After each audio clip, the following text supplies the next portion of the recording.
এই অনুষ্ঠানটি নিবেদন করলেন ক্লিনিক প্লাস শ্যাম্পু।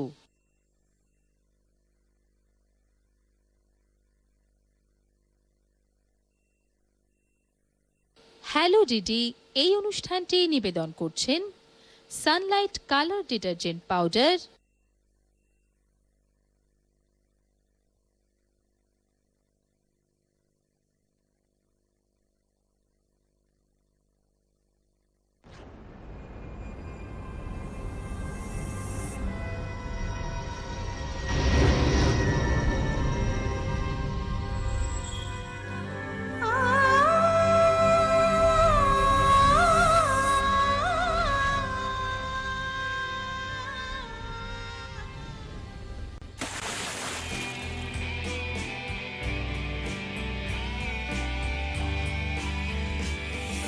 সাগরের সীমানা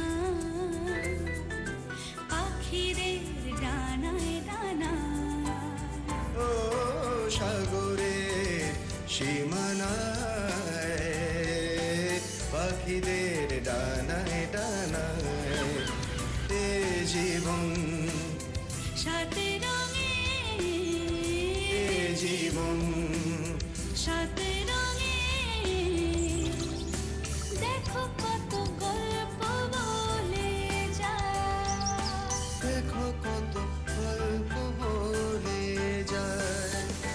সেই গল্পের সমুদ্রে ক্যানভাসে রং করা আমাদের পরিবেশ, আমাদের প্রকৃতি, আমাদের প্রাণ, আমাদের বেঁচে থাকার আখ্যান।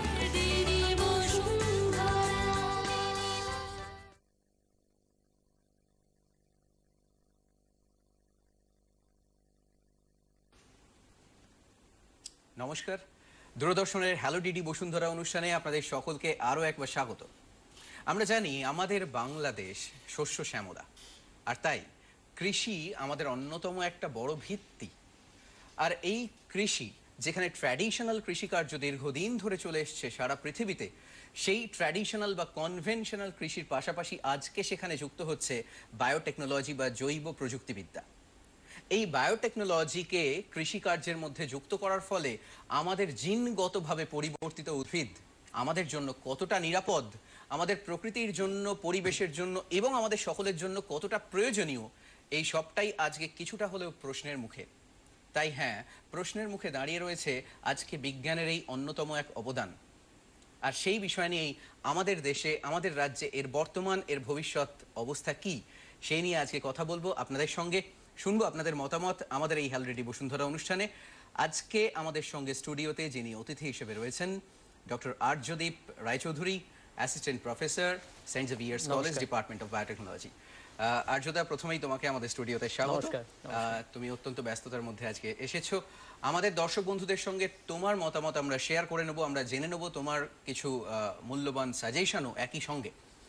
প্রথমেই আমি বলবো যে আমরা জানি আমাদের কনভেনশনাল কৃষিকার্য বা ফার্মিংয়ের মধ্যে বায়োটেকনোলজি প্রথম এসছে প্রবাবলি 1982-83-তে টোব্যাকো গাছের ক্ষেত্রে, যেটি প্রথম ট্রান্সজেনিক উদ্ভিদ হিসেবে পরিচিত সারা পৃথিবীর বুকে। সেই ট্রান্সজেনিক উদ্ভিদ কেন তৈরি হলো, এর প্রয়োজনীয়তাটা কি, কেন বিজ্ঞানীরা মনে করলেন এইটা আমাদের পৃথিবীর জন্য আজকে একটা অন্যতম প্রয়োজনীয় বিষয় হয়ে দাঁড়িয়েছে? আর্যদা, প্রথমে তুমি যদি সেই জায়গাটা আমাদের সকলকে একটু বুঝিয়ে দাও। এইটা আলোচনা করতে গেলে আমাদের একটু পুরনো ইতিহাসে একটু ফিরে যেতে হবে। অর্থাৎ আমরা যদি আজ থেকে 50 বছর আগে কিভাবে আমাদের কৃষিকার্য হতো বা তারও আগে কিভাবে কৃষিকাজ, যখন থেকে সভ্যতা এলো, তখন দেখা যাবে তো এই পদ্ধতি বা এই ধরনের যে টেকনোলজি সেগুলো আমাদের কিছু ছিল না। তখন যেটা ছিল যে ট্র্যাডিশনাল ফার্মিং, অর্থাৎ artificial fertilisers, ammonium phosphate, super phosphate, এগুলোকে অ্যাপ্লাই করে, সয়েলে অ্যাপ্লাই করে কৃষিকার্য মূলত হতো। কিন্তু এগুলোর খুব শর্ট টার্ম বেনিফিটস, মোস্টলি এগুলো খুব দেখা গেল যে সয়েল ইরোশন বা সয়েল কম্প্যাকশন এগুলো হচ্ছে। তারপর লোকে শিফট করলো টুয়ার্ডস অর্গানিক ফার্মিং, অর্থাৎ সেখানে ক্রপ রোটেশন, মালচিং বা weed control, insect pest management, হ্যাঁ, এই ধরনের যে সমস্ত টেকনোলজি বা বায়ো ফার্টিলাইজার অর্থাৎ ব্লু গ্রিন অ্যালগি বা এই ধরনের ইউজ, এইগুলো এলো আর কি। কিন্তু মানে রাসায়নিক সারের রাসায়নিক সারের পরিবর্তে যে- এলো এই ধরনের জৈব সার। জৈব সার, আচ্ছা। হ্যাঁ, জৈব সার বা আমরা যেগুলোকে জানি মাইক্রোরাইজা, হ্যাঁ, বা গ্রিন ম্যানিওর, কম্পোস্ট, এই সমস্ত পদ্ধতিগুলো তারপরে এলো। ঠিক। কিন্তু দেখা গেল যে পপুলেশন তো ক্রমবর্ধমান, তার সঙ্গে তাল মিলিয়ে এটা চালানো যাচ্ছে না। তখন এইবার অ্যারাউন্ড 1960 আমাদের ডক্টর নরম্যান বোরলগ এবং MS স্বামীনাথনের হাত ধরে আমাদের ভারতবর্ষে যেটা এলো সেটা হচ্ছে সবুজ বিপ্লব বা গ্রিন রেভলিউশন। অর্থাৎ যেখানে হাই ইল্ডিং ভ্যারাইটিস, আমরা যেগুলোকে এখনকার দিনে হাইব্রিড বলে জানি, অর্থাৎ হাই ইল্ডিং ভ্যারাইটিস, সেইগুলো এলো। অর্থাৎ উচ্চ ফলনশীল উদ্ভিদ উচ্চ ফলনশীল উদ্ভিদ যেগুলো রেইনফল দরকার পড়ছে না, মানে পর্যাপ্ত রেইনফল না হলেও ইরিগেশন ব্যবস্থার মাধ্যমে যেগুলোকে গ্রো করানো যাচ্ছে, এবং পেস্টিসাইড ইউজ করে দেখা গেছে যে এগুলোর প্রয়োগ এগুলোকে রেগুলেট করা যাচ্ছে। কিন্তু দেখা গেল যে এই যে high yielding varieties of seeds, এগুলো কিছুদিন করার পর দেখা গেল যে high yielding varieties of seeds গুলো কিন্তু ইনক্রিজিং ডোজ অফ ফার্টিলাইজার, হ্যাঁ, বা এইগুলোর খুব প্রয়োগ বাড়তে লাগলো, এবং সেক্ষেত্রে দেখা গেল যে এটা কিন্তু আর ইকো ফ্রেন্ডলি বা এনভায়রনমেন্ট ফ্রেন্ডলি অ্যাপ্রোচ রইল না, বিকজ প্রচুর পরিমাণে they deserve the need for the pesticides, হ্যাঁ, এবং মানে সুযোগ্য যে সমস্ত সুপ্রয়োগ সেগুলোও ছিল, অর্থাৎ যেগুলোকে আমরা বলি যে হাইব্রিডাইজেশন, অর্থাৎ একটা মেল পেরেন্ট একটা ফিমেল পেরেন্টকে ক্রস করে হাইব্রিড তৈরি করা, এবং সেই হাইব্রিডগুলোর প্রচুর আমাদের অর্থনৈতিক উপযোগিতা আছে। আমরা আজকালকার দিনে বাজারে যেগুলো দেখি তার অনেকগুলোই হাইব্রিড, হ্যাঁ, এবং আমরা যে গম যেটা আমাদের হেক্সাফ্লয়েড হুইট, সেটাও এক ধরনের বেসিক্যালি একটা এইভাবে অ্যাম্ফিডিপ্লয়েড বা একটা এইভাবে পলিপ্লয়েডাইজেশন করে কলচিসিন দিয়ে করা হয়েছে। কিন্তু যাই করি বা তার তাই মানে সেটাও তো উচ্চ ফলনশীল, সেটাও উচ্চ ফলন, এই যে পলিপ্লয়েডই করা হচ্ছে সেটাও উচ্চ ফলনশীল। হ্যাঁ, এবং দেখা গেছে যে সিডলেস ফ্রুটস, অর্থাৎ বীজহীন কোনো ওয়াটারমেলন বা ব্যানানা, এগুলো তৈরি করতে এগুলো সবই দেখা যাচ্ছে যেগুলো ট্রিপ্লয়েড বা টেট্রাপ্লয়েড এরকম ধরনের, যার একটু প্লয়েডি লেভেলটা বেড়েছে। এই বীজবিহীন ফল আমাদের এখানে কতটা পাওয়া যায়, মানে এর অ্যাভেলেবিলিটি আমাদের এখানে কি রকম? হ্যাঁ, ভালোই অ্যাভেলেবিলিটি, মানে এই যে আমরা ধরো বাজারে যে সমস্ত ধরো আমরা ট্রিপ্লয়েড ব্যানানা, অর্থাৎ যেগুলো আমরা তো নর্মালি যখন কলা বা এই ধরনের জিনিস আমরা যখন কনজিউম করছি, আমরা চাই যে সেখানে বীজ না থাকুক, বা ওয়াটারমেলন তরমুজ যখন খাচ্ছি আমরা চাইবো যে সেখানে বীজ না থাকুক, ঠিক। বা একটা অর্নামেন্টাল প্লান্ট ধরা যাক আমরা চাইবো যে সেটা কত সই আর ফ্লাওয়ারি হবে, তো সেইগুলো কিন্তু সবই কোনো না কোনো ভাবে একটা মানে কিছু ধরনের একটা পলিপ্লয়েড হিসেবেই সেটাকে ট্রিট করা যাবে। এখন সমস্যা যেটা দেখা গেল যে এই যে ক্রসিং বা হাইব্রিডাইজেশন, সেইটা দেখা গেল যে সবার সঙ্গে সবার ক্রস ওরম ভাবে করে কিন্তু হাইব্রিড যেটা সেটা কিন্তু ফার্টাইল হচ্ছে না, স্টেরাইল হাইব্রিড তৈরি হচ্ছে। আচ্ছা। দ্বিতীয় কথা, এই ক্রসিংটা খুবই সময় সাপেক্ষ, টাইম কনজিউমিং, হ্যাঁ, এবং যার ফলে টাইম কনজিউমিং বলে এটা পপুলেশনের সাথে তাল মিলিয়ে চলতে পারলো, মানে আমাদের তো পপুলেশন বাড়ছে কিন্তু সেই তুলনায় এই ভ্যারাইটিগুলো তৈরি করতে যে সময় লাগছে সেই সময়টা দেখা গেল যে পর্যাপ্ত নয়, মানে তাল মেলাতে পারছে না। কারণ আমরা বলতে পারি যে খাদ্যের চাহিদা যতটা ততটা চাহিদা পূরণ হচ্ছে না। পূরণ হচ্ছে না। দ্বিতীয় কথা হচ্ছে খুব নন স্পেসিফিক হয়ে যাচ্ছে, অর্থাৎ যখন আমরা ক্রসিং যখন করছি তখন এন্টায়ার জিনোমটা ট্রান্সফার হচ্ছে, আমরা যে জিনটা চাইছি সেই জিনটা ছাড়াও অন্য জিনিসও ট্রান্সফার হতে পারে, দুটো জিনিস, একটা মেল পেরেন্ট একটা ফিমেল পেরেন্টকে যখন আমরা জেনেটিক্যালি ক্রস করি তখন সেখানে আনডিজায়ারেবল কিছু কিছু এলিমেন্টও কিন্তু আমি যে এলিমেন্টটা তৈরি করতে চাইছি বা যে প্রোডাক্টটা তৈরি করতে যাচ্ছি সেখানে চলে যেতে পারে। অন দ্য কন্ট্রারি ট্রান্সজেনিকে সেইটা কিন্তু, কারণ ট্রান্সজেনিকে আমি শুধুমাত্র একটি স্পেসিফিক জিনকেই আমি টার্গেট করছি, অর্থাৎ একটি স্পেসিফিক জিন যার সিকোয়েন্স আমি জানি সেইটাকেই শুধুমাত্র আমি ইন্টিগ্রেট করছি একটা পার্টিকুলার জায়গায়।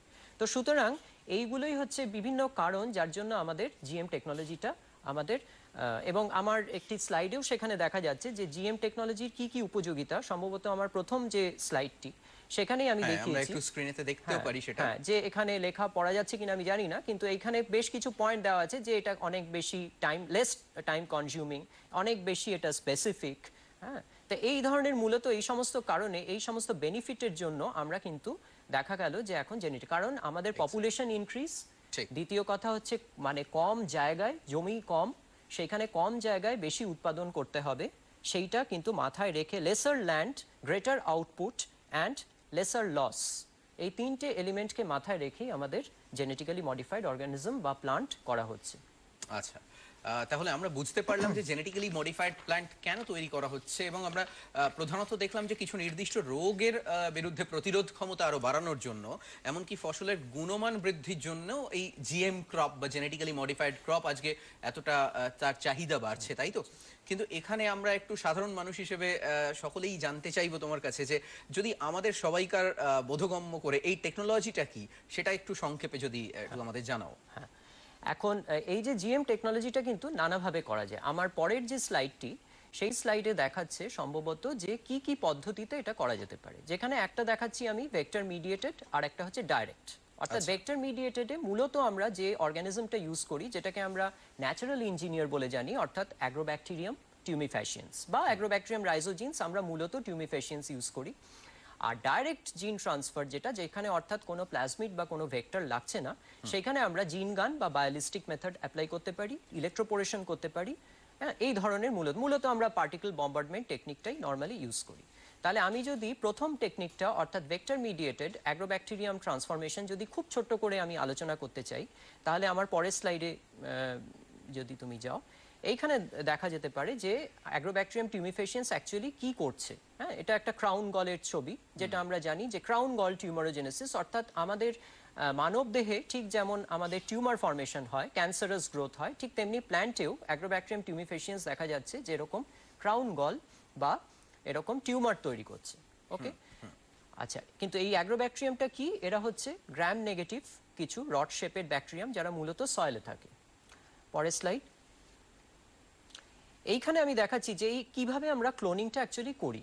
হ্যাঁ, আমরা যে জিনটা আমার দরকার, সেই জিনটা এরকম অ্যাগ্রোব্যাকটেরিয়ামের মধ্যেই এক ধরনের প্লাজমিড থাকে, যেটাকে আমরা বলি টিআই প্লাজমিড, এবং সেই টিআই প্লাজমিডের মধ্যে টিডিএনএ রিজিয়ন থাকে। সেই টিডিএনএ রিজিয়নটাই একমাত্র একটা প্ল্যান্টে ট্রান্সফার্ড হয়। সেই টিডিএনএ রিজিয়নের মধ্যে আমি আমার জিন অফ ইন্টারেস্টটাকে ঢুকিয়ে দিচ্ছি। টার্গেট জিনটাকে টার্গেট জিনটাকে আমি ইনকর্পোরেট করছি রেস্ট্রিকশন এনজাইম আরডিটি অর্থাৎ রিকম্বিনেন্ট ডিএনএ টেকনোলজি, সেইটার সাহায্য নিয়ে আমি এখানে ক্লোন করে ফেলছি। ক্লোন করার পর তারপরে এই যে আমার ভেক্টরটা তৈরি হলো, সেই ভেক্টরটাকে নিয়ে প্রথমে আমি অ্যাগ্রোব্যাকটেরিয়াম টিউমিফ্যাসিয়েন্সে ঢুকিয়ে তারপরে কোনো একটা প্ল্যান্ট টিস্যু, সেটা যে কোনো, সেটাকে আমরা নর্মালি বলি এক্সপ্ল্যান্ট টিস্যু, সেই এক্সপ্ল্যান্ট দিয়ে অ্যাগ্রোব্যাকটেরিয়াম কালচারটাকে আমরা ইনফেকশন করছি। করার পর উপযুক্ত সিলেকশন প্রেশার, অর্থাৎ সিলেকশন প্রেশার মানে আমি যেটা বলতে চাইছি, তুমি যদি পরের স্লাইডে যাও, সেইখানে দেখাচ্ছে যে এইখানে যে পর্যায়ক্রমে যদি তুমি স্টেপগুলো দেখো, যে প্রথমে আমরা রিজেনারেশন করা, অর্থাৎ একটা প্লান্টলেট তৈরি করা in the tissue culture media, অর্থাৎ প্রথমে তাকে ইনফেকশন করে অ্যাগ্রোব্যাকটেরিয়াম দিয়ে ইনফেকশন করার পর তারপর তাকে টিস্যু কালচারে গ্রো করছি, মিডিয়াতে গ্রো করছি, করার পর তারপরে তার অ্যানালিসিস করছি, অর্থাৎ সত্যি জিনটা তার মধ্যে ঢুকলো কিনা এবং সত্যি যে কাজের জন্য জিনটাকে ঢোকানো হচ্ছে সেইটা সে পারফর্ম করতে পারছে কিনা, সেইগুলো আমরা তারপরে আমরা অ্যানালিসিস করি, অর্থাৎ এটাকে আমরা বলি মলিকিউলার অ্যানালিসিস। পরের স্লাইডে যদি দেখো, তার এতক্ষণ আমরা যেটা মূলত আলোচনা করলাম সেটা হচ্ছে ভেক্টর মিডিয়েটেড অর্থাৎ অ্যাগ্রোব্যাকটেরিয়াম টিউমিফ্যাসিয়েন্স মিডিয়েটেড যে ট্রান্সফরমেশন। এইখানে যে যন্ত্রটি দেখাচ্ছি পরের স্লাইডে, এইটার নাম হচ্ছে জিন গান বা পার্টিকেল বম্বার্ডমেন্ট। এইখানে কিন্তু কোনো ভেক্টরের প্রয়োজন পড়ছে না। এইখানে শুধুমাত্র যে জিনটা, তার একটা প্রমোটার এলিমেন্ট নিয়ে সেটাকে গোল্ড পার্টিকেল দিয়ে কোট করে একটা হাই ভেলোসিটি দিয়ে আমরা একটা টিস্যুর উপরে তাকে ইনজেকশন করছি, বা তাকে আমরা মানে এটাকে বলা হয় বম্বার্ডমেন্ট, অর্থাৎ পার্টিকেল বম্বার্ডমেন্ট। যে জিনটা সেটাকে আমরা ডাইরেক্টলি একটা টিস্যুর মধ্যে ইনজেকশন করছি। এই দুটো মেথডেরই আমি যে আলোচনা করলাম, এই দুটো মেথডেরই তার সুবিধা অসুবিধা আছে। পরের স্লাইডে যেটা আমি দেখাবো, যে অ্যাগ্রোব্যাকটেরিয়াম টিউমিফ্যাসিয়েন্সে যেটা নর্মালি হয় যে একটা কপি, জিনটা সাধারণত সিঙ্গেল কপিতে তার প্ল্যান্টের মধ্যে ঢোকে, whereas পার্টিকেল বম্বার্ডমেন্টে কিন্তু অনেক বেশি সংখ্যক, মানে কপি নাম্বার অনেক হাইতে সে একটা স্যাম্পলের মধ্যে ঢুকছে। সুতরাং হাই কপি নাম্বার মানে সেখানে জিন এক্সপ্রেশনের চান্সও তোমার বেশি। ঠিক। আবার অ্যাগ্রোব্যাকটেরিয়াম লো কপিতে ঢুকছে, জিন এক্সপ্রেশনের চান্স কম। কিন্তু অন্যদিকে আবার যেহেতু আমি হাই ভেলোসিটি নিয়ে ঢোকাচ্ছি, সেই জন্য সেখানে টিস্যু ইনজুরির চান্সটা অনেক বেশি থাকছে ইন কেস অফ বম্বার্ডমেন্ট। সেখানে কিন্তু অ্যাগ্রোব্যাকটেরিয়াম অনেক বেশি লেস হার্শ মেথড, অর্থাৎ প্ল্যান্টগুলো they will suffer much lesser injury in agrobacterium compare to bombardment. কোন পদ্ধতিটা বেশি ব্যবহৃত বেশি হচ্ছে অ্যাগ্রোব্যাকটেরিয়াম টিউমিফ্যাসিয়েন্স পদ্ধতিটাই বেশি প্রচলিত। আচ্ছা, আমরা পদ্ধতিটা জানতে পারলাম, আমরা মোটামুটি সহজভাবে আমাদের পদ্ধতিটা দেখলাম যে কিভাবে জিএম ক্রপ বা জিএম প্ল্যান্ট কিভাবে তৈরি হচ্ছে।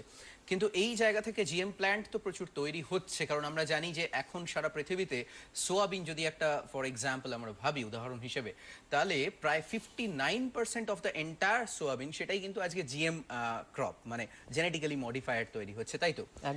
রেপসিড অয়েল সেইটাও জেনেটিক্যালি মডিফাইড ভাবে তৈরি করা হচ্ছে, তার কারণ মার্জারিন প্রস্তুতিতে রেপসিড থিওরিটিক্যালি এটা পসিবল। এটা সম্ভব যে সকল গাছকেই জিনগতভাবে পরিবর্তন করা পরিবর্তন সম্ভব। করা যায়, কিন্তু- আমরা এই আলোচনায় আবার ফিরবো ডক্টর আর্যদীপ রায়চৌধুরীর সঙ্গে একটা বিজ্ঞাপন বিরতির পর। সঙ্গে থাকুন।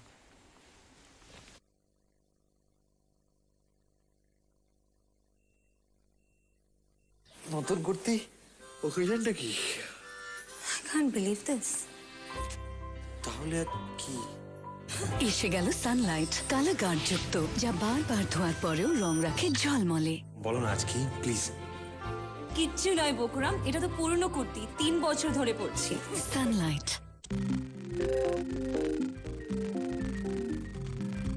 এডি বাংলার ঐতিহ্যশালী অনুষ্ঠান সাহিত্য সংস্কৃতি প্রতি রবিবার বেলা 1টায়, পুনঃপ্রচার প্রতি মঙ্গলবার রাত 11:30টায়, শুধুমাত্র ডিডি বাংলায়।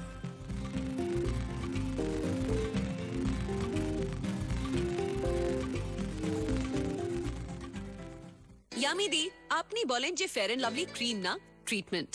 ব্লু লেন্সে টেস্ট করা যাক, বাজি ধরা যাক। মুখের একদিকে ফেয়ার এন্ড লাভলি, অন্যদিকে expert treatment. Fair and Lovely আর ট্রিটমেন্টের জিল্লা ইকুয়াল, আনবিলিভেবল। আপনিও আমাদের ব্লু লেন্স চ্যালেঞ্জ নিয়ে দেখুন, বাজি ধরা যাক। ফেয়ার এন্ড লাভলি শুধু ক্রিম না, ট্রিটমেন্ট।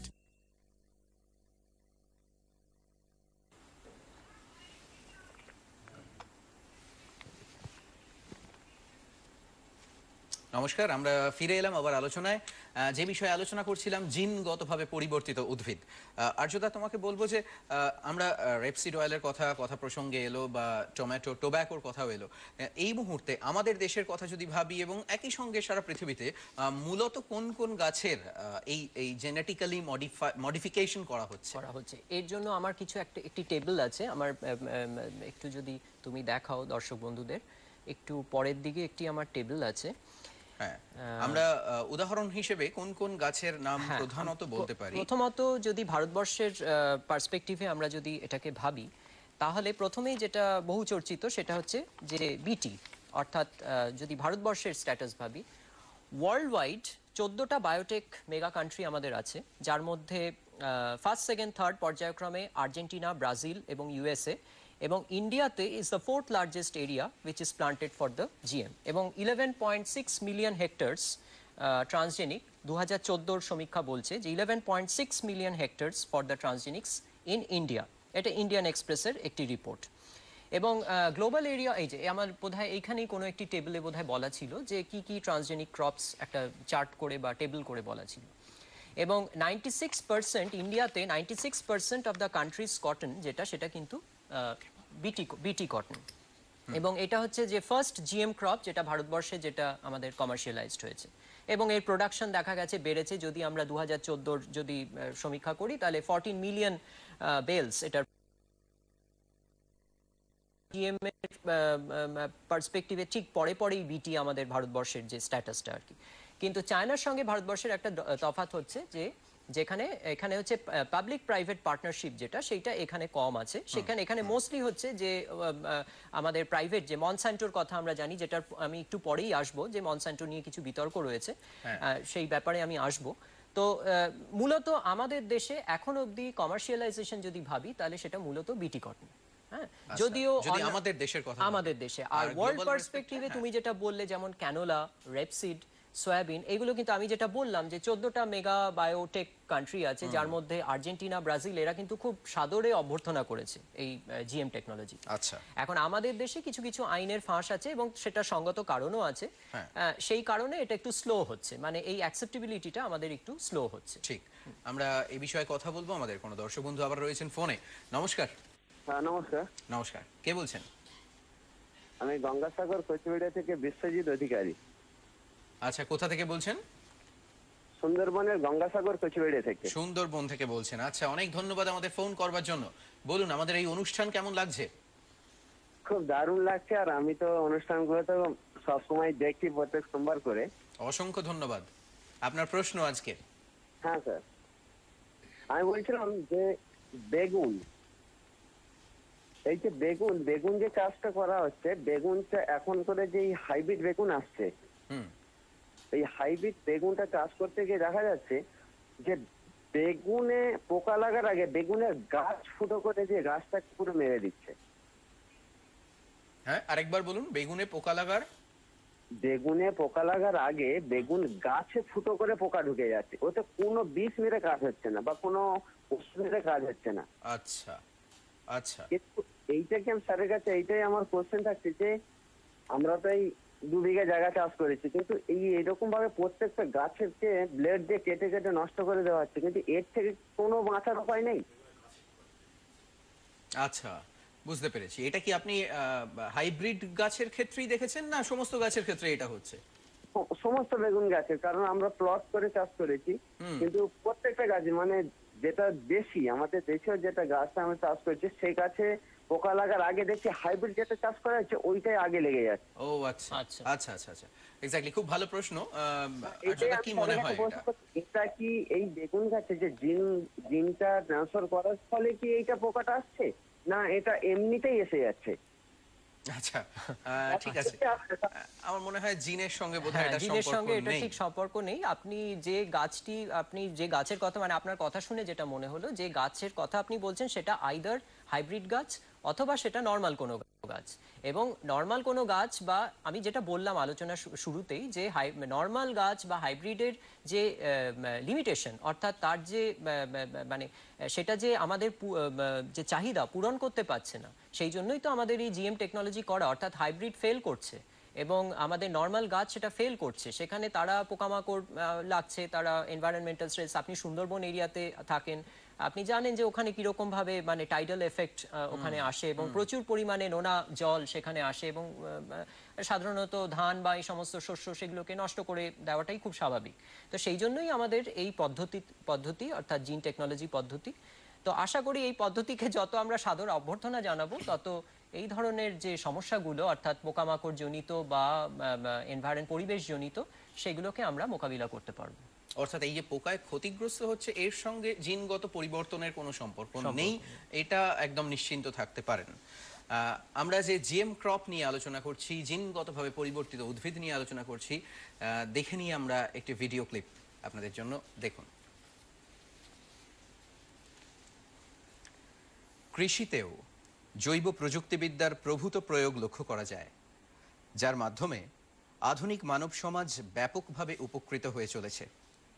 যেমন বর্তমানে ট্রান্সজেনিক বা জিনগতভাবে পরিবর্তিত উদ্ভিদ সৃষ্টি সম্ভব হয়েছে। প্রথমে প্রয়োজনীয় জিনের পৃথকীকরণ করা হয়, এরপর পোষক জীবদেহে এই ডিএনএকে স্থানান্তরিত করতে বাহক বা ভেক্টর ডিএনএ ব্যবহার করা হয়। যেমন অ্যাগ্রোব্যাকটেরিয়ামের প্লাসমিড ডিএনএ অত্যাধিকভাবে ব্যবহৃত হচ্ছে। ইহার মাধ্যমে কোনো উদ্ভিদ কোষে এই প্রয়োজনীয় বা টার্গেট জিন স্থানান্তর করা হয়, যার ফলে সেই টার্গেট জিন নিয়ন্ত্রিত বিশেষ বৈশিষ্ট্যযুক্ত উদ্ভিদ সৃষ্টি আজ সম্ভব হচ্ছে। যেমন বিটি কটন, কিছু টমেটো, টোব্যাকো ইত্যাদি। এরা নির্দিষ্ট রোগ প্রতিরোধে সক্ষম হচ্ছে, তেমন বিভিন্ন পেস্টের আক্রমণ থেকে এইভাবে অর্থনৈতিকভাবে গুরুত্বপূর্ণ গাছকে বাঁচানো আজ সম্ভব। আবার ট্রান্সজেনিক টমেটো এবং আলু উৎপাদন সম্ভব হয়েছে, যাদের খাদ্যোপযোগী অংশে হেপাটাইটিস বি ভাইরাসের অ্যান্টিজেন উৎপন্ন হয়। ওই সকল খাদ্য গ্রহণ করলে মানুষ হেপাটাইটিস বি প্রতিরোধ করতেও পারে। এই খাদ্যোপযোগী অংশকে এডিবল ভ্যাকসিনও বলা হয়। আজকের গবেষণার এই জিএম ফসল বা জিএম ক্রপের ভবিষ্যৎ কি, তা হয়তো সময়ই বলবে। আমরা এই ভিডিও ক্লিপের পর আবার চলে এলাম আমাদের আলোচনায়। আর্যদা, জিজ্ঞাসা করব যে তুমি যেটা বলছিলে যে আমাদের দেশে এবং সারা পৃথিবী জুড়ে কোন কোন গাছ ব্যবহৃত হচ্ছে, এখানে তুমি একটা কথা বললে যে কিছু পেস্টের হাত থেকে বাঁচাবার জন্য বা ইনসেক্টের হাত থেকে বাঁচাবার জন্য আমরা যেমন বিটি কটন তৈরি করেছি, তাই তো? একটা নির্দিষ্ট পোকার হাত থেকে বা পেস্টের হাত থেকে বাঁচাবার জন্য। কিন্তু যারা নন স্পেসিফিক ইনসেক্ট, যারা কিনা ভালো ইনসেক্ট, যারা ফুলের পরাগ সংযোগে সাহায্য করছে, যারা আমাদের বসুন্ধরায় আমাদের ইকোসিস্টেমে অত্যন্ত প্রয়োজনীয়, সেই ধরনের নন টার্গেট ইনসেক্টও কি ক্ষতিগ্রস্ত হতে পারে? আচ্ছা, এইটা এইখানে যেটা খুব একটা আমরা সাধারণ মানুষ আমরা খুব কনফিউজড হয়ে যাই। আমরা ভাবি যে আমরা যখন বিটি জিনিসটা একটু আমি যদি সংক্ষেপে একটু খুব যদি দর্শকদের আমি যদি একটু বুঝিয়ে দিই, তাহলে বিটি কথাটা এসছে অ্যাকচুয়ালি ব্যাসিলাস থুরিনজিয়েন্সিস থেকে। একটু যদি আমার বিটির উপর যে কটি স্লাইড, কিভাবে মেকানিজম অফ অ্যাকশনটা একটু জানলে পরে দর্শকদের সুবিধা হবে। অর্থাৎ ব্যাসিলাস থুরিনজিয়েন্সিস বলে একটি ব্যাকটেরিয়া আছে, সেইখান থেকে অ্যাকচুয়ালি বিটি জিনটা আমরা আইসোলেট করছি। তা এখন এই বিটি যে কথাটা, এইটা অ্যাকচুয়ালি বিটি টক্সিনটা কিছু ক্রিস্টাল ফর্মেশন হয়, যেটাকে আমরা বলি প্যারাস্পোরাল ক্রিস্টাল, যেটা নর্মালি কিন্তু প্রোটক্সিন ফর্মে থাকে, অর্থাৎ সেটা কিন্তু কোনো ক্ষতি করে না। একমাত্র যখন সেই ইনসেক্টের শরীরের মধ্যে ঢুকছে, ঢোকার পর যখন সে সলিবিলাইজ করছে, সলিবিলাইজও সব জায়গায় নয়, যখন সে মিডগাট অর্থাৎ ইন্টেস্টিনাল ওয়ালে পিএইচ অ্যারাউন্ড 9.5, সেইখানে গিয়ে সে এই প্রোটক্সিনটা ক্লিভেজ হচ্ছে, ক্লিভেজ হয়ে সেটা ডেল্টা এন্ডোটক্সিন নামে একটি অ্যাক্টিভেটেড টক্সিন তৈরি করে। এবং এই অ্যাক্টিভেটেড টক্সিনটা তো এটা কিন্তু শুধুমাত্র ইনসেক্টের শরীরের মধ্যেই হচ্ছে। এবং দ্বিতীয় কথা হচ্ছে যে এই যে টক্সিনটা, এটা কিন্তু খুব স্পেসিফিক, ইনসেক্টদের মধ্যেও এটা কিন্তু খুব specific against certain groups of insects, যেমন for instance the lepidopteran insects and so on. Okay, তো এইবার যাই হোক, তো এই যে ইনসেক্টদের সঙ্গে যে এটা এই বিটি কটনের কথাটা জেনে নেবো আরো ডিটেলে। একজন দর্শক বন্ধু ফোনে রয়েছেন। নমস্কার। নমস্কার। নমস্কার। হ্যাঁ, কে বলছেন? আমি মৌমিতা সরকার বলছি। আচ্ছা, বলুন। নলহাটি থেকে বলছি। আচ্ছা, কি জানতে চাইছেন? হ্যাঁ, নমস্কার। নমস্কার, কি জানতে চাইছেন? হ্যাঁ, আমার প্রশ্ন হলো যে কোনো ব্যাকটেরিয়া থেকে যখন ডিএনএটা কালেক্ট করা হচ্ছে, তখন সেটা টার্গেট সেলে কিভাবে পুট করা হচ্ছে, এবং সেই টার্গেট সেল থেকে যে কোনো সিঙ্গেল সেলে সেটা পাঠানো হচ্ছে না, ডাইরেক্ট প্ল্যান্টের মধ্যেই ঢুকিয়ে দেওয়া হচ্ছে সেই টার্গেট জিনটা? আচ্ছা আচ্ছা আচ্ছা, ওর প্রথম প্রশ্ন যে কিভাবে টার্গেট সেলে পাঠানো হচ্ছে, এবং দ্বিতীয় প্রশ্ন যে সেই টার্গেট সেল থেকে গোটা গাছের শরীরে সেটা কিভাবে ছড়াচ্ছে, মানে সেইটা কি আবার অন্য সেলের মধ্যে ইনকর্পোরেটেড হচ্ছে, নাকি সেটা একদম সয়েলে কোনোভাবে কিছু দেওয়া হচ্ছে? এখন আমাদের আরো কোনো দর্শক বন্ধু ফোনে রয়েছেন, একসঙ্গে প্রশ্নগুলো শুনে নি। নমস্কার। হ্যাঁ স্যার, নমস্কার। হ্যাঁ, কে বলছেন? আমি কল্যাণী থেকে বলছি, দেবাশিস চন্দ্র। আচ্ছা, বলুন।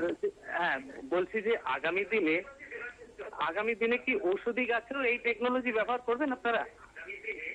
আচ্ছা, দারুণ প্রশ্ন, খুব ভালো প্রশ্ন, শুনতে থাকুন। হ্যাঁ, আমাদের প্রথম দর্শক ওনার প্রশ্নটা ছিল যে কিভাবে একটি কোষের মধ্যে টার্গেট জিনটাকে পাঠানো হচ্ছে। টার্গেট জিনটা, আচ্ছা, এখন ব্যাপারটা হচ্ছে একটা কোষকে যদি আমরা ভাবি, কোষের বিভিন্ন অর্গানেল আছে, তার নিউক্লিয়াস আছে, তার ক্লোরোপ্লাস্ট আছে। এখন ব্যাপারটা হচ্ছে যে আমি এই এত বিশদ বৈজ্ঞানিক আলোচনার মধ্যে যাচ্ছি না। এখন যখন এই যে অ্যাগ্রোব্যাকটেরিয়াম টিউমিফাসিয়েন্স আমরা যেটাকে বলছি, সেখানে কিছু কিন্তু তার যে প্লাজমিডে সেখানে কিছু নিউক্লিয়ার লোকালাইজেশন সিগন্যাল বলে কিছু কথা আছে। নিউক্লিয়ার লোকালাইজেশন সিগন্যাল অর্থাৎ যখন আমি টিআই প্লাজমিডটাকে বা টিডিএনএ রিজিয়নটাকে যখন ইন্টিগ্রেটেড করছি একটা সেলের মধ্যে, তখন সে কিন্তু স্পেসিফিক্যালি সে কিন্তু নিউক্লিয়াসে গিয়ে ইন্টিগ্রেটেড হচ্ছে, বিকজ সেখানে কিছু নিউক্লিয়ার লোকালাইজেশন সিগন্যাল থাকে। তেমনি আমি চাইলে কিন্তু ক্লোরোপ্লাস্টেও, অর্থাৎ আমি চাইলে যদি নিউক্লিয়াসে না ঢুকিয়ে তাকে ক্লোরোপ্লাস্টে ঢোকাতে চাই, সেটাও কিন্তু আমি করতে পারি। অর্থাৎ ক্লোরোপ্লাস্ট স্পেসিফিক কিছু পেপটাইড সিকোয়েন্স থাকে, সেগুলোকে আমি এই বিশদ বৈজ্ঞানিক ব্যাখ্যার মধ্যে যেতে চাইছি না।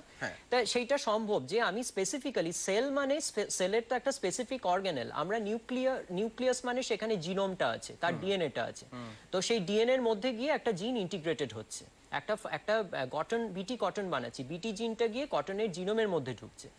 তো জিনোমে ঢোকার পর তো তখন আর তো সে সিস্টেমিক্যালি স্প্রেড হবে, অর্থাৎ সে যে কোনো টিস্যুতেই কিন্তু সেই জিনটা এক্সপ্রেস করার কথা, যদি না আমি সেটাকে কোনো টিস্যু স্পেসিফিক প্রমোটার, আমরা যে কোনো জিন যখন এক্সপ্রেস করি তখন তার সামনে একটা প্রমোটারকে বসাই। তো যদি আমি খুব স্পেসিফিক কোনো প্রমোটার ব্যবহার করি, যেমন প্ল্যান্টে আমরা এই ধরনের উদ্ভিদের ক্ষেত্রে আমরা এরকম ধরনের ইউজ করেই থাকি, আমরা চাইছি শুধু সিড, এই যে গোল্ডেন রাইস অর্থাৎ সোনালী ধানের কথা আমরা যেটা জানি, সোনালী ধান কেন সোনালী, তার কারণ হচ্ছে তার মধ্যে প্রচুর পরিমাণে ক্যারোটিনয়েডকে আমরা তৈরি করেছি, অর্থাৎ যাতে ভিটামিন এ যাতে আমরা পাই, অর্থাৎ ভিটামিন এ যেটা নাইট ব্লাইন্ডনেস বা এই ধরনের ডিজিজ কজ করে, সেটা যাতে আমরা খাবারের মধ্যে, কিন্তু আমরা তো সেটা পুরো গাছের মধ্যে চাই না, আমরা শুধু সিডের মধ্যে চাই, কারণ আমরা ধানের তো শুধু সিডটাই খাই। তাহলে সেটা আমরা যা চাইবো আমাদের প্রয়োজন অনুযায়ী কিন্তু আমরা সেটাকে মডিফাই, যদি চাই যে আমার পুরো গাছেই ওটা এক্সপ্রেস করুক, তাহলে সেটা একরকম। যদি চাই কোনো একটা পার্টিকুলার টিস্যুতে করুক বা কোনো একটা পার্টিকুলার কলাতে সেটা এক্সপ্রেস করুক, আমি সেটাও করতে পারি। যেমন একটা শুধু বীজের ক্ষেত্রে এক্সপ্রেস করছে, হ্যাঁ, যেমন শুধু বীজের ক্ষেত্রে করছে। হ্যাঁ, তো সেইটা আমাদের প্রয়োজন অনুযায়ী কিন্তু আমরা সেইভাবে জিনিসটা ম্যানিপুলেট করতে পারি। এটাই সুবিধা, মানে জিন টেকনোলজি বা জেনেটিক ইঞ্জিনিয়ারিং এর এটাই হচ্ছে সুবিধা। খুব সুন্দরভাবে জানলাম। আরো কোনো দর্শক বন্ধু ফোনে রয়েছেন। নমস্কার। নমস্কার। কোনোভাবে যোগাযোগ বিচ্ছিন্ন হয়ে গেছে। আচ্ছা, আমাদের আগের দর্শক বন্ধুর প্রশ্ন ছিল যে মেডিসিনাল প্ল্যান্টের ক্ষেত্রে, ঔষধি উদ্ভিদের ক্ষেত্রেও কি এই জিনগত পরিবর্তন সম্ভব? অবশ্যই। ওষুধের ক্ষেত্রে যেটা মোস্টলি করা হয়, সেখানে আমরা অ্যাগ্রোব্যাকটেরিয়াম টিউমিফিশিয়েন্স না ইউজ করে অ্যাগ্রোব্যাকটেরিয়াম রাইজোজিনস দিয়ে করি। রাইজোজিনস মানে সেটা কি করে, সেটা এক ধরনের ডিজিজই বলবো সেটাকে, রুট ম্যাট ডিজিজ বা হেয়ারি রুট ডিজিজ, অর্থাৎ সেখানে নর্মাল যে রুটিং তার থেকে অনেক বেশি প্রফিউজ রুটিং হচ্ছে। এবং ধরা যাক আমরা সর্পগন্ধার কথা জানি, রাউলফিয়া সার্পেন্টিনা সর্পগন্ধা, সেখানে রেজারপিন বেরোচ্ছে। এবার আমি চাই যে প্রচুর প্রচুর রেজারপিন তৈরি হোক, অর্থাৎ মেডিসিনালি ইম্পর্টেন্ট কোনো কম্পোনেন্ট তৈরি হোক। তা সেক্ষেত্রে আমি যেটা করব, যেহেতু রুটগুলো ডাইরেক্টলি মিডিয়ার সঙ্গে রয়েছে, অর্থাৎ একটা টিস্যু কালচার মিডিয়াতে যেহেতু রুটগুলো ডাইরেক্টলি টিস্যু কালচার মিডিয়াতে আছে, সেখানে প্রচুর পরিমাণে মিডিয়াতে সে যদি এই অ্যালকালয়েডস বা রেজারপিন বা যাই হোক এগুলো যদি এক্সট্রুড আউট করে, আমরা খুব সহজেই মিডিয়া থেকে সেটাকে কালেক্ট করে নিতে পারবো, এক্সট্র্যাক্ট করে নিতে পারবো। হ্যাঁ, তো এটা সম্ভব যে কোনো ঔষধি গাছের ক্ষেত্রেও, মেডিসিনালি ইম্পর্টেন্ট প্লান্ট এগুলোর ক্ষেত্রে। ইনফ্যাক্ট খুব কম রিপোর্ট যদিও এখন অবধি আছে, কিন্তু এটা সম্ভব। না, এটা তো এই মুহূর্তে সারা পৃথিবী জুড়েই একটা আন্ডার রিসার্চ রয়েছে, এবং স্বাভাবিকভাবে আমরা ঔষধি উদ্ভিদের ক্ষেত্রেও এটা আশা করব যে খুব অল্প সময়ের মধ্যে নিশ্চয়ই আমরা প্রচুর জেনেটিক্যালি মডিফাইড প্ল্যান্টস পাবো, মেডিসিনাল প্ল্যান্ট পাবো। আমরা এই আলোচনায় ফিরবো একটা ছোট্ট বিরতির পর। সঙ্গে থাকুন হ্যালো ডিডি বসুন্ধরার।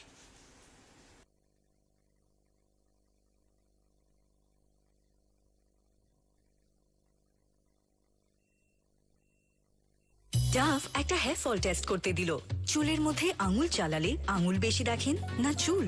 চুল কম দেখা মানে হেয়ার ফল, যার কারণ damage. Dove hair fall rescue nutrilock actives যুক্ত। ড্যামেজ চুলে যোগায় বেশি পুষ্টি, হেয়ার ফল 98% পর্যন্ত কমে যায়, আর চুল দেখায় ঘন। এখন পান ডাভ শ্যাম্পু বটল মাত্র 50 টাকায়।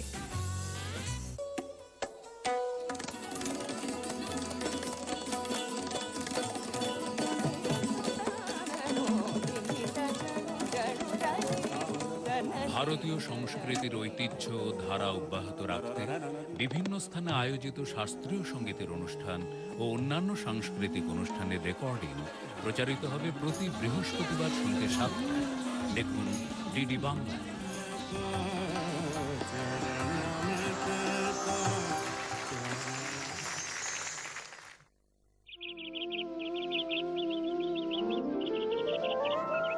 আমরাও কর দিচ্ছি, পাচ্ছি সেচের জল, হচ্ছে চাষে সুফল। আমি আমার পঞ্চায়েতকে ট্যাক্স দিই, কারণ আমার পঞ্চায়েত আমার রাস্তা, আলো আর জলের ব্যবস্থা করে দিয়েছে। সময় মতো কর দিচ্ছি, এটা তো আমার দায়িত্ব। কর দিন সময় মতো, উন্নয়ন হোক মনের মতো।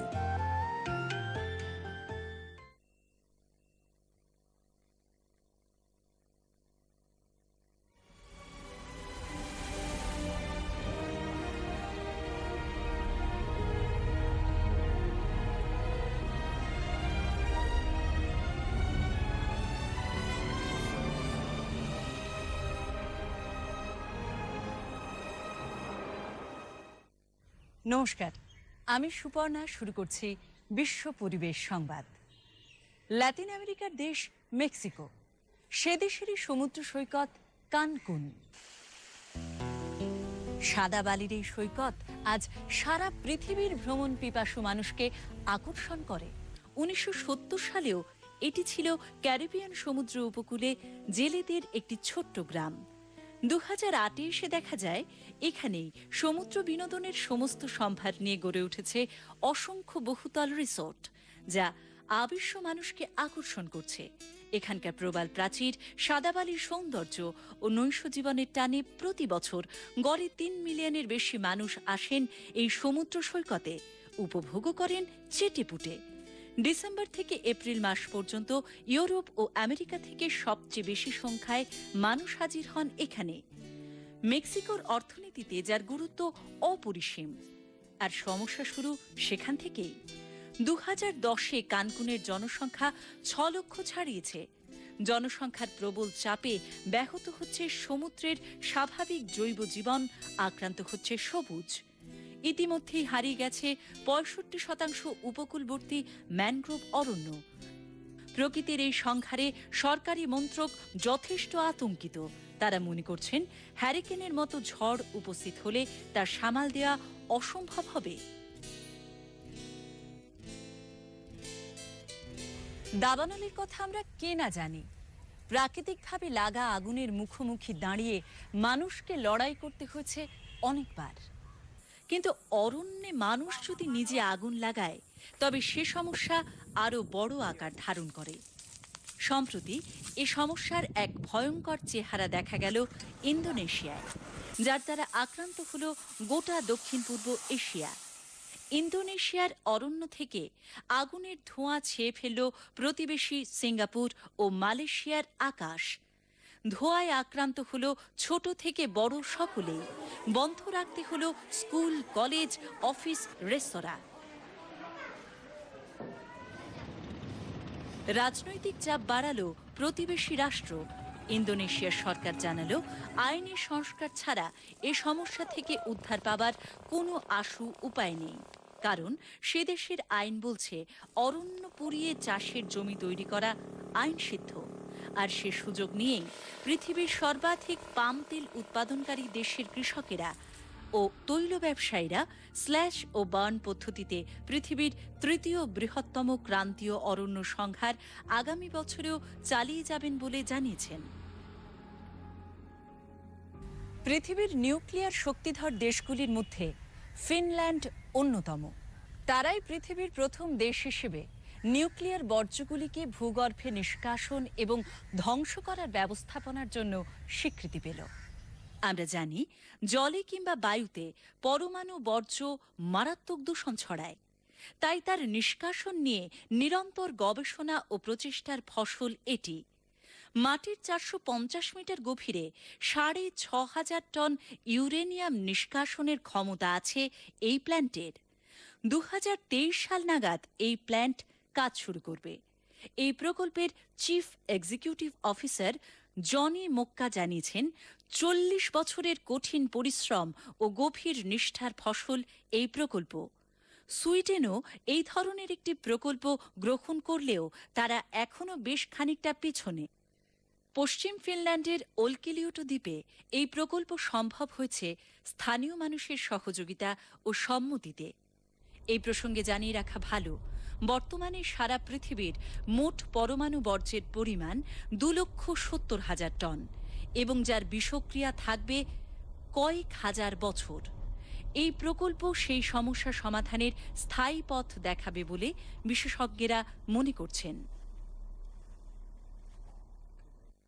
পেরুর আদিম অধিবাসী ওরা। আমাজনের গভীর জঙ্গলে ওদের বাস।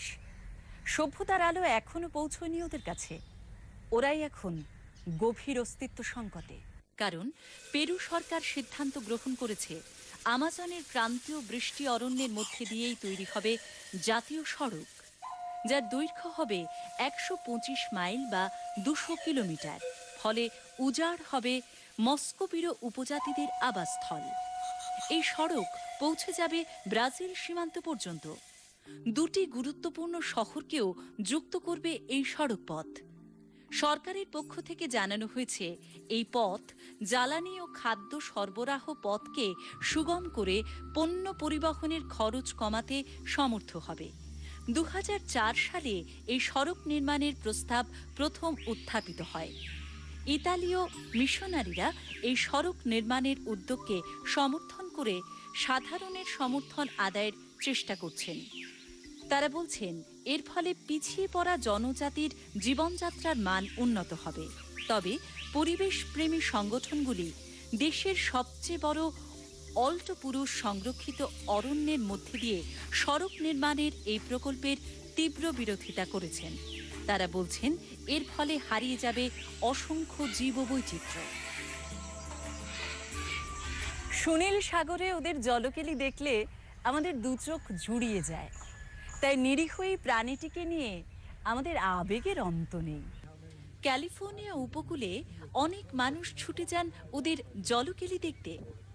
অনেকদিন থেকে অভিযোগ উঠছিল আমেরিকান নেভির নেভিগেশনে সোনার সিস্টেম বা শব্দ প্রযুক্তি ব্যবহারের ফলে উপকূলবর্তী অঞ্চলের সমুদ্রের তিমি, ডলফিনের মতো স্তন্যপায়ী প্রাণীদের জীবন বিপন্ন।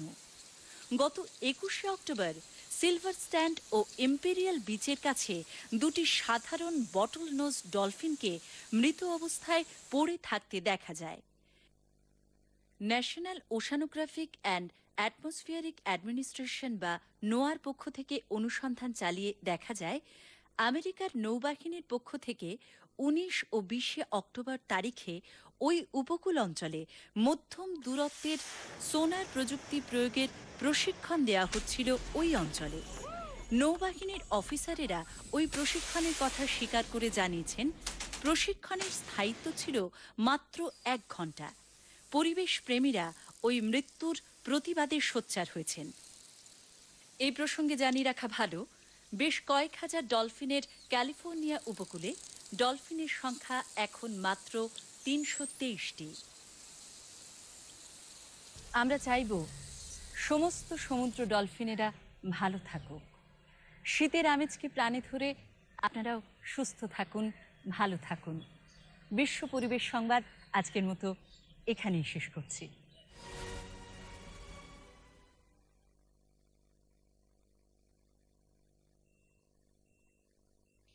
আমার ট্রেড রেজিস্ট্রেশনটা একটু করে দেবেন? আরে বাড়িতে সব ভালো তো? পুচকির কি খবর? সে তো মায়ের সাথে স্কুলে ভর্তি হতে গেছে। বাহ, সঙ্গে ছবি আর বার্থ সার্টিফিকেট নিয়েছে তো? বার্থ সার্টিফিকেট তা তো নেই। মা, আমার কি বার্থ সার্টিফিকেট নেই? দিদি, কি করে পাবো? আজই এক্সিকিউটিভ ম্যাজিস্ট্রেটের থেকে আদেশ নিয়ে এসো, আমি বার্থ সার্টিফিকেটের ব্যবস্থা করে দিচ্ছি। 21 দিনের মধ্যে বা পরেও জন্ম মৃত্যু নিবন্ধীকরণ সম্ভব। নিবন্ধীকরণ খুবই জরুরি, করে নিন তাড়াতাড়ি।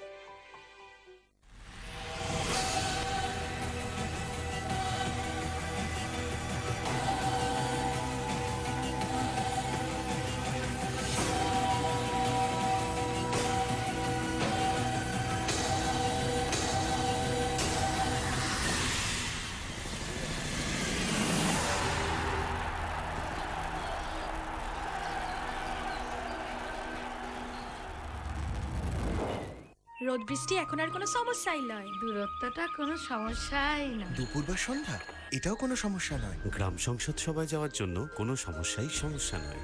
পরিকল্পনায় অংশগ্রহণ করব। গ্রাম সংসদ সভায় আমরাও আমাদের সমস্যার কথা বলবো। মিলে এগিয়ে এলে দুঃখ কষ্ট যাবে চলে। গ্রাম সংসদে অংশগ্রহণ আমরাই আনবো সুশাসন। পঞ্চায়েত ও গ্রামোন্নয়ন বিভাগ, পশ্চিমবঙ্গ সরকার।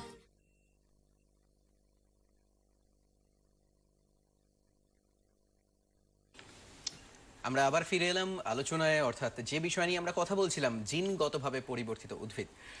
আমরা শুনলাম যে জিনগতভাবে পরিবর্তিত কত ধরনের উদ্ভিদ তৈরি হচ্ছে, তার কতটা সম্ভাবনাও রয়েছে, সেটাও আমরা আজকে দেখলাম। কিন্তু এটা সত্ত্বেও এটা সত্যি যে আজকে সারা পৃথিবী জুড়ে উঠছে বেশ কিছু কন্ট্রোভার্সি, বেশ কিছু প্রশ্ন উঠে আসছে। আর্যদা, যেমন আমরা দেখতে পাচ্ছি যে এবছরই জাস্ট 5 অক্টোবর ইউরোপের 17টি দেশ তারা জানিয়েছে যে তারা তাদের টেরিটরির মধ্যে, তাদের অঞ্চলের আশেপাশেও কোথাও জিএম ক্রপ করতে দেবে না, অর্থাৎ জেনেটিক্যালি মডিফাইড প্ল্যান্টের চাষ করতে দেবে না। শুধু ইউরোপে নয়, আমাদের দেশে দিল্লি ইউনিভার্সিটির centre for genetic manipulation of crop plants তারা এবছরই তৈরি করেছিল বেশ কিছু জিনগতভাবে পরিবর্তিত সরষে বা মাস্টার্ড, তার বিরুদ্ধেও উঠেছে প্রতিবাদ। আমার প্রশ্ন, কেন এই ধরনের প্রতিবাদ কেন উঠছে, কেন কিছু মিসকনসেপশন আমাদের মধ্যে তৈরি হয়ে রয়েছে, এই বিষয়ে তুমি যদি একটু বলো। হ্যাঁ, এইখানে অসংখ্য পয়েন্ট আছে, অসংখ্য মানে অন্তত 6-7টি মেজর পয়েন্টস আছে যে কেন আমাদের এই ধরনের যে বিরোধ বা এই কন্ট্রোভার্সি, সেটা কি কি কারণ।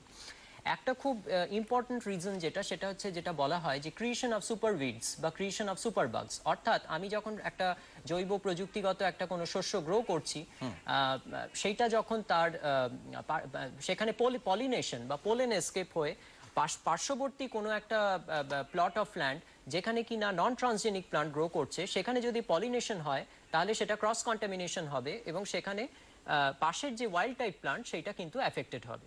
তো এখানে যেটা করা হয়, অর্থাৎ ডিপার্টমেন্ট অফ বায়োটেকনোলজি যে রেগুলেটরি মেজার যেটা করে দিয়েছে, যে কিছু কিছু আইসোলেশন জোন করা। আইসোলেশন জোন অর্থাৎ আমাকে একটা নির্দিষ্ট প্লট অফ ল্যান্ড আমাকে বলে দেওয়া আছে যে আমি এর মধ্যে আমি ট্রান্সজেনিক ক্রপ গ্রো করব, এবং তারপরে minimum 10 metre distance apart I can grow some other plant, অর্থাৎ অন্য যেগুলো নন ট্রান্সজেনিক ভ্যারাইটি সেটা কিন্তু 10 মিটার। কারণ দেখা গেছে এই 10 মিটার ডিস্টেন্সের পরে কিন্তু পলিনেশনের যে এফিসিয়েন্সি সেটা কিন্তু অনেক কমে যায়। আচ্ছা, দ্বিতীয় কথা হচ্ছে even beyond the pollination zone আমরা যেটা করি যে কিছু কিছু ট্র্যাপ ক্রপ তৈরি করি। ট্র্যাপ ক্রপ মানে হচ্ছে যেগুলো হচ্ছে non transgenic variety of the same crop, যেগুলো কিনা পরে আমি কিন্তু ডিস্ট্রয় করে দেবো। অর্থাৎ যদি কিছু পলিনেশন 10 মিটারের পরেও যদি কিছু হয় তাহলে কিন্তু সেইটা কিন্তু আমরা it will be just destroyed, a very small fraction of the plant. তার মানে সেই মনিটরিং বা নজরদারিটা দরকার এবং সেটা কিন্তু করেই আমাদের এই অ্যাকসেপ্টেবিলিটি। তোমার এই কথায় আসবো, কোনো দর্শক বন্ধু কিছু জানতে চাইছেন। নমস্কার। নমস্কার। হ্যালো। হ্যাঁ নমস্কার। হ্যাঁ, কে বলছেন? আমি বীরভূমের লাভপুর থেকে সন্তোষ মন্ডল বলছি। আচ্ছা, বলুন। হ্যাঁ, বলছি চাষিরা কিভাবে সার্বিকভাবে মানে উন্নতি করতে হবে জেনেটিক্যালি মডিফাইড ফুড প্রোডাকশন করে। আচ্ছা, চাষিরা কিভাবে উন্নতি করতে পারবে, তাই তো? হ্যাঁ, আর একটা কোশ্চেন হচ্ছে সাধারণ মানুষ যে জেনেটিক্যালি ফুড সম্পর্কে শুনলে আতঙ্কিত হয়েছে, তাদের উদ্দেশ্যে আপনি কি বলবেন বা তাদের আতঙ্কিত হওয়ার কারণটা কিভাবে দূর করবেন? আচ্ছা, খুব ভালো প্রশ্ন। আমরা এই নিয়েই কথা বলছি এবং শেষটাও তাই বলবো। আমাদের আরো কোনো দর্শক বন্ধু রয়েছেন ফলে একবারে প্রশ্নটা নিয়ে নিই। নমস্কার। হ্যালো, নমস্কার। নমস্কার। হ্যাঁ, হ্যালো। হ্যালো। হ্যাঁ, কে বলছেন? পিন্টু মন্ডল বলছি, রায়দিঘি থেকে। রায়দিঘি থেকে বলছেন, আচ্ছা বলুন। বলছি এই যে আপনাদের যে বিষয়টা নিয়ে আলোচনা হচ্ছে, যে কোনো সাধারণ চাষিরা কি কিভাবে এর মধ্যে উন্নতি করতে পারবে বা এর সুফল বা কুফল কি জানতে পারি? আচ্ছা, আমাদের অনেক দর্শক বন্ধুরই একই ধরনের প্রশ্ন যে সাধারণ চাষি ভাইরা কিভাবে উন্নতি করতে পারবে এই পদ্ধতিকে কাজে লাগিয়ে। খুবই সঙ্গত এই প্রশ্ন, কারণ এইটাই হচ্ছে আমাদের মুখ্য। কারণ আমরা যে কোনো প্রযুক্তি যখন ব্যবহার করি তখন সেটা সাধারণ মানুষ, অর্থাৎ খাবার, ফুড সিকিউরিটি বা ফুড সেফটি, খাবারের উপর কিন্তু সবার সমান অধিকার থাকা উচিত। হ্যাঁ, আমাদের দেশে যেটা নিয়ে বিতর্ক ঢেউ উঠেছিল একটা সময়, যে টার্মিনেটেড টেকনোলজি বলে একটি টেকনোলজি, মনসান্টো কিছু কোম্পানি, অর্থাৎ চাষিরা প্রত্যেক জেনারেশনে কোম্পানির থেকে সিড পারচেস করতে হবে এবং সিড পারচেস করে তারা যখন সেই সিডটাকে সো করবে একটা জেনারেশন তারা গ্রো করতে পারবে, পরের জেনারেশনে আর কোনো সিড তৈরি হবে না। এরকম একটা টেকনোলজি কিছু কিছু কোম্পানি তাদের মুনাফা লোটার জন্য বা প্রফিট করার জন্য এটা করেছিল এবং পরবর্তীকালে টার্মিনেটেড টেকনোলজি স্ট্রিক্টলি ব্যান্ড হয়ে গেছে এবং মনসান্টোকে এর জন্য অনেক জবাবদিহিও করতে হয়। তো সুতরাং এই ধরনের কিছু কিছু স্ট্রে ইনসিডেন্টস ঘটনা ঘটেছে বলে আজকে আমাদের জিএম টেকনোলজির এইরকম একটা দুর্দশার দিন এসছে। অর্থাৎ আমরা খুব আতঙ্কগ্রস্ত, সাধারণ মানুষ খুব আতঙ্কগ্রস্ত যে আমার সত্যি আমি এই যে জৈব প্রযুক্তিগত বীজ, এটা কি আমি নর্মাল যে মূল্যে বা নর্মাল যে প্রাইসে সেটা কি আমি পাবো, সেটা কি আমাকে অনেক বেশি মূল্য দিয়ে সেটাকে কি কোম্পানির হাত থেকে কিনতে হবে? এই যে প্রশ্ন, এই প্রশ্নটাই চাষি ভাই বা সাধারণ মানুষের মধ্যে একটা সাংঘাতিক বিতর্কের একটা ঢেউ তুলেছে। আমরা একদম শেষের দিকে ক্রমশ যাচ্ছি। আর যদি আমি জিজ্ঞাসা করবো যে খুব রিসেন্টলি আমরা দেখেছি বিটি কটন, সেখানে তাদের যে নির্দিষ্ট পেস্টের বিরুদ্ধে প্রতিরোধ করার ক্ষমতা ছিল সেটা হয়তো আছে, কিন্তু অন্য ইনসেক্টকে সে আটকাতে পারছে না। তো এটাতে কি হচ্ছে? তাহলে বিটি কটন তো একটা প্রশ্নের মুখে দাঁড়ালো আবার। না, আমি যেটা প্রথমেই আলোচনায় বললাম যে বিটি ইনসেক্ট মানে কিন্তু আমাকে বুঝতে হবে যে কোন গ্রুপ অফ ইনসেক্ট। আমি যখন বিটি কটন ইউজ করছি আমি কিন্তু ইনসেক্টদেরও আবার অনেক অর্ডারস আছে, তার গ্রুপস আছে। হ্যাঁ, হোমোপটেরা, লেপিডোপটেরা, ডাইপটেরা, এরকম ডিফারেন্ট গ্রুপস অফ ইনসেক্টস আছে। আমাদের রিসেন্ট যে ঘটনাটা ঘটেছে পাঞ্জাবে, সেটা হচ্ছে হোয়াইট ফ্লাই। দেখা গেছে যে হোয়াইট ফ্লাই বিটি কটন যেটা তাকে হোয়াইট ফ্লাই ইনফেক্ট করছে। এখন হোয়াইট ফ্লাই যেটা, সেটা দেখতে হবে যে it does not belong to the same group like the lepidopteran insects. সুতরাং আমাকে এখানে কিন্তু এটা এতটাই স্পেসিফিক, হ্যাঁ, সুতরাং অহেতুক এটা নিয়ে ভয় পাওয়ার কারণ নেই যে বিটি কটন বা বিটি হচ্ছে বিষ, বিটি ব্রিঞ্জাল খেলে পরে আমাদের শরীরে বিষ, এটা কোনো ভাবার কারণ নেই। কারণ বিটি হিউম্যান সিস্টেমে গিয়ে বিটি কিন্তু কোনো ক্ষতি করবে না। এটা খুবই ইনসেক্ট স্পেসিফিক এবং ইনসেক্টদের মধ্যে ইনসেক্টদেরও স্পেসিফিক, গ্রুপ অফ ইনসেক্টসদের এটা স্পেসিফিক। অর্থাৎ একদম পার্টিকুলার একটা ইনসেক্টকেই ক্ষতি করছে, অন্য গ্রুপের গ্রুপের ইনসেক্টকেও যেখানে কোনো ক্ষতি করছে, করছে না, সেখানে আমাদের ক্ষতি হওয়ার কোনো সম্ভাবনাই নেই। তাই তো, এই ভয়টা অমূলক। অমূলক ভয়। একদম শেষ সময় দাঁড়িয়ে বলবো যে খাদ্য প্রস্তুতি তো হলো জিএম ক্রপের মাধ্যমে, কিন্তু জিএম ক্রপকে সংরক্ষণ বা তাকে কনজার্ভ করার উপায় কি?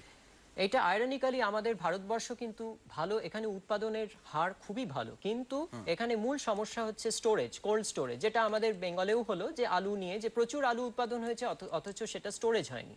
হ্যাঁ, ঠিক মতো স্টোরেজ হয়নি না, স্টোরেজ করার উপযুক্ত পরিকাঠামো নেই। তো সুতরাং সেই পরিকাঠামোটাও তৈরি হওয়া দরকার, খাবার উৎপাদন এবং তার খাবার স্টোরেজ। তবেই কিন্তু আমরা ফুড সিকিউরিটি বা ফুড সেফটি, যেটার জন্য আমাদের জিএম টেকনোলজি করা, সেটা কিন্তু তবেই আমরা অ্যাচিভ করতে পারবো। সুতরাং দুটোকেই সমানভাবে, প্রোডাকশন কাম স্টোরেজ। আমাদের রাজ্যে এর ভবিষ্যৎ কি এক লাইনে? আমাদের রাজ্যের ভবিষ্যৎ, যদি আমরা সায়েন্টিফিক্যালি বিজ্ঞানসম্মতভাবে সবকিছু ভাবি, যদি সমস্ত রুলস এন্ড রেগুলেশন মেনে কাজ করি, তাহলে অবশ্যই এর ভবিষ্যৎ আছে। এবং তবে সেই ভবিষ্যৎ, সেইটাকে প্রয়োগ করতে হবে, সেটাকে সাহস করে আমাদের সাহস করে প্রয়োগ করা হবে, এই আশা নিয়ে আজকের মতো শেষ করব। এবং আশায় থাকবো যে GM technology, genetically modified crop শুধুমাত্র নিউজে নয়, থাকবে আমাদের টেবিলে। এই আশা নিয়ে আমাদের বসুন্ধরার বুকে এই নতুন বিজ্ঞানের অবদান আরো অনেক উন্নতি করবে, এই সাফল্যের কামনা নিয়ে আজকের মতো অনুষ্ঠান শেষ করছি। আপনাদের সকলকে ধন্যবাদ। ধন্যবাদ আর্য দা। নমস্কার। কলকাতা দূরদর্শনকে আমার ধন্যবাদ। নমস্কার।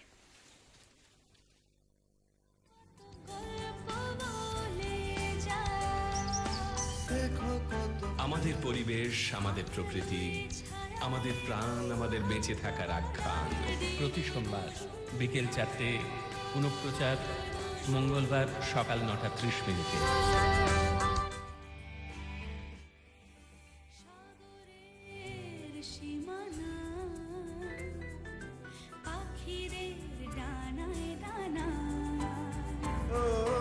সাগরের সীমানায়, পাখিদের ডানায় ডানায়, এ জীবন সাথে রঙে, এ জীবন সাথে রঙে,